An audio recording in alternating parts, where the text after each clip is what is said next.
Hi, this is Tony Isaacson. We're at the Spit just north of SeaWorld on Queensland's Gold Coast.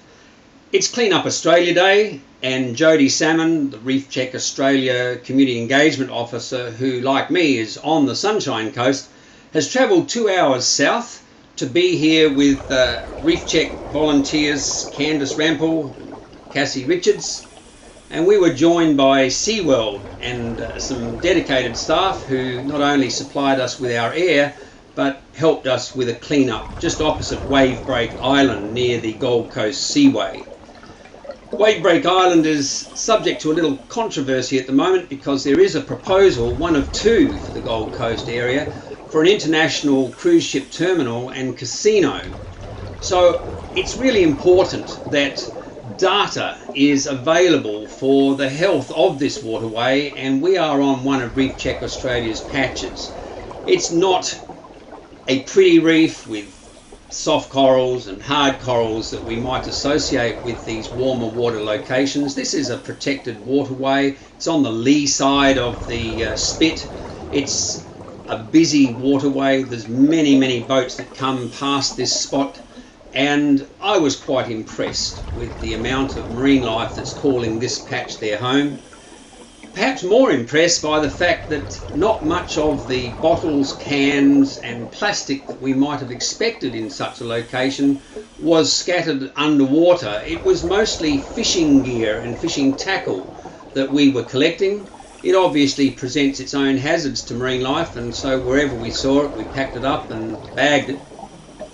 I was impressed by some of the smaller stuff, a macro photographer's delight if you will. This is a little saddleback puffer that's being attended to by one of the smallest cleaning wrasses that I've ever seen. And the area was quite noted for a huge number of octopus. I think I saw about 20 on this dive. And right here Jodie is looking at another potential prey of the octopus. This is the banded cleaner shrimp. Now, she didn't get much of a look at it, but it is one of the indicator species that Reef Check looks for, and just so you know what we're supposed to be looking at, here's one from my aquarium at home. This filefish is in front of a urchin that's covered itself with algae, and it was more than a few of these urchins that we found had collected the paper and plastic that was on this reef and used it as a kind of a camouflage, and made it a little bit easier for us to locate and collect and put in the bag. As I had the camera, I would find whatever I came across and take my collection to, in this case, Jodie for stashing and putting away, or getting it off the reef.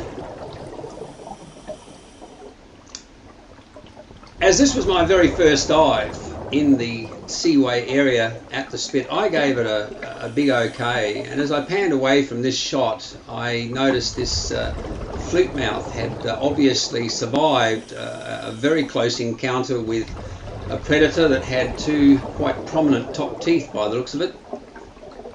We're towards the end of the dive here, and we're swimming back towards the entry point at Little Beach on the west side of the Spit. We're all pretty pleased with the condition of the area, and as we surfaced to complete the dive, we were quite pleased with what the SeaWorld crew had collected ahead of us, and of course we had our own collection of fishing gear and other items, and of course the obligatory Reef Check Australia group shot.